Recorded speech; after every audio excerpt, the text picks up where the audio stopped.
Hi, everyone. I'm Maggie McGrath, senior editor at Forbes.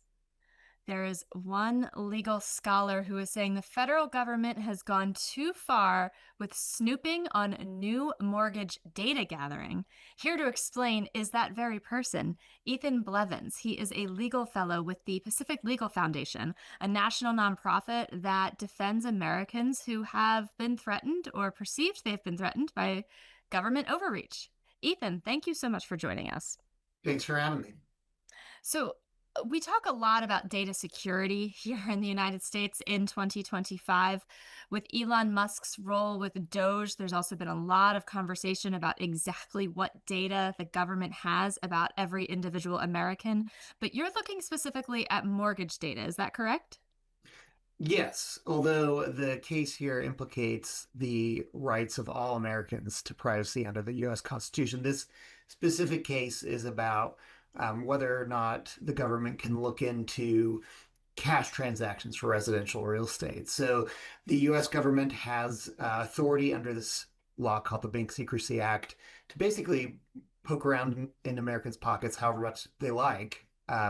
Really, every wallet is a window under this Bank Secrecy Act that simply says if some kind of commercial transaction might potentially be relevant to a possible violation of law, then the Department of Treasury is free to look into that. And it has used that authority in many ways. In this particular case, it has said, well, we want all real estate agents and title companies and so forth to report to us about all residential cash transactions.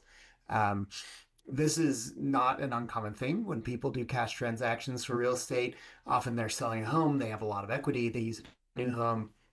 We represent Celia Flowers, who operates a title company in Texas, and she does a lot of these cash transactions, and she does not want to be deputized to be the government's snoop on her own customers. So she has to report on her customers whenever they engage in a cash transaction. She's required to report that to the government.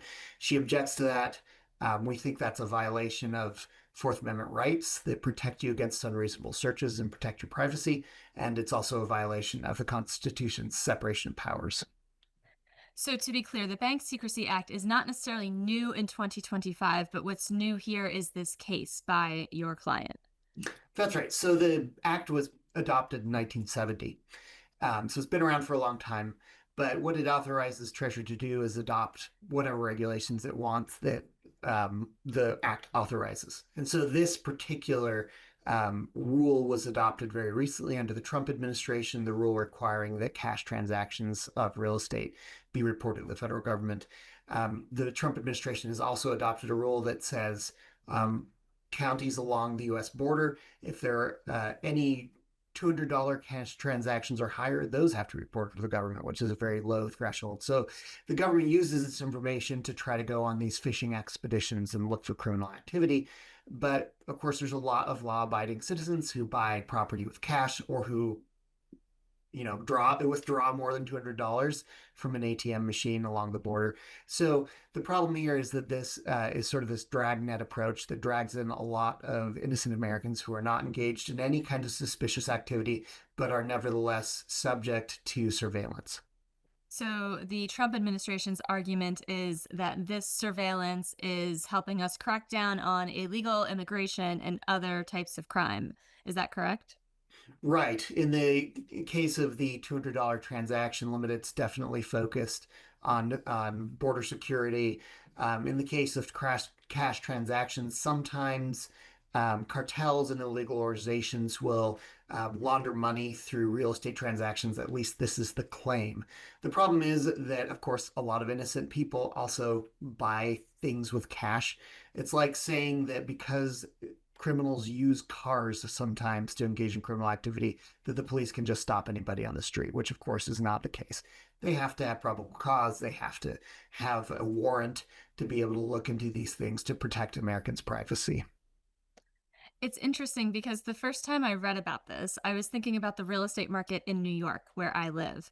And we do get a lot of foreign buyers who buy up apartments and then use it as a second, third, or fourth home, which creates a crunch. One of many things, I should be clear, creates a real estate crunch. But in any scenario here, is keeping housing available for Americans or for people who will live in the property full time. Is that any part of this thesis, or is that my bias as a New Yorker coming out?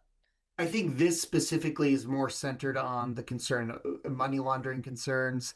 The Trump administration has been fairly hostile to foreign investment in real estate. And so this may be part of that as well. Some of that is, I think, going to be a target of the Trump administration to the extent it hasn't already, the concern that this creates national security concerns or trade concerns. But right now, it's fairly focused on this concern about cartels laundering money through residential real estate. So, where does the litigation stand right now, and what do you think will happen next? So the complaint's fairly new. It was filed less than a month ago. Um, and right now we are in the early stages of that process. It can take a long time.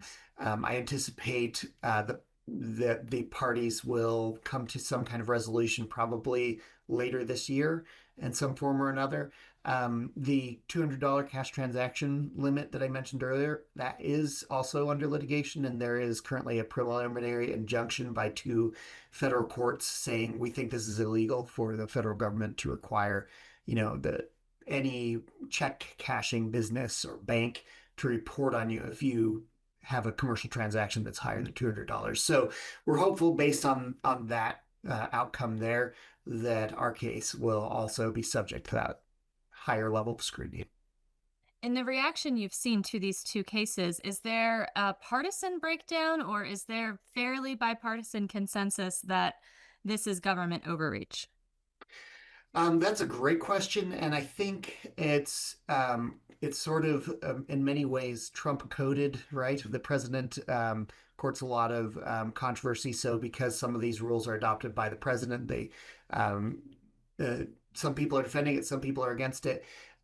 There are uh, civil libertarians like myself who say, regardless of the administration, we don't want the government surveilling us. The Biden administration, for example, was looking at a rule that would have said any checking account that moves more than $600 a year, which of course is any active checking account, should be subject to financial surveillance.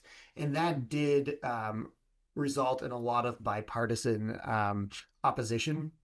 So I think Americans, they like their privacy. Whatever administration is taking it away, I think most Americans say it's a step too far for you to be looking into my pockets. Of course, our spending habits say so much about us, what we do, who we are, and we have a right for the government not to know that information. What happens if the government does start to know this information or starts to know more of it if we factor in that they likely already know a good deal? They do already know a good deal. A lot of financial transactions are already being reported. Banks are required to report a lot of this. And one of the troubling parts is it's kind of invisible. Um, so banks actually are forbidden from letting their customers know, hey, we had to report this transaction to the federal government. They cannot do that. So a lot of times, one of the problems here is that it's hard to build political opposition to something people don't know is happening. Um, so this has been going on for some time. There is a financial privacy law, but it has so many exceptions that in practice it really does not protect Americans. So we turn instead to the Constitution's fundamental privacy protection. Right against unreasonable searches. The government needs to get a warrant. It needs to do its homework and show that there is some reasonable suspicion, that you're engaged in illegal activity, and the government can look into it. As you're talking, it strikes me that at the heart of this is consumer protection. And the Consumer Financial Protection Bureau is one of many government agencies that was subject to DOJ inquiry and cuts. Would this be an area for a more robust CFPB to step in and protect consumers? Oh, that's a great question. Currently, the law that we're talking about is administered by Treasury, and Treasury has this financial crimes enforcement network within it. And that's sort of the sub agency that does a lot of this. And so there, I think, is room for interagency checks, right? That one agency can be playing a role in sort of checking the abuses of another. Um, to my knowledge, that has not yet happened. Um, that sort of oversight, unfortunately, is lacking. Um, so I think we do need Congress to step in, strengthen financial privacy. Hopefully, courts, they provide the check when the executive branch and Congress don't step in. But it's inappropriate for the government to be able to say, you know what, we think your Venmo payment to this gardener might show that he's not reporting all his taxable income. So now Venmo has to report all your cash transactions. That's the kind of thing that the Bank Secrecy Act would allow if Treasury decided to do that. We think that that's the role of Congress to make those kinds of calls, and the role of the courts to say when it's gone too far. What is the big takeaway for the Forbes audience right now? If they learn one thing from this interview, what do you want it to be? I hope that people will come to understand that their privacy is jeopardized by this financial surveillance. A lot, as I mentioned, a lot of people just don't know about it because the government has this system in place, and it has for some time, where banks are reporting on various transactions, and they don't have to tell you, and in fact, they're often forbidden from telling you.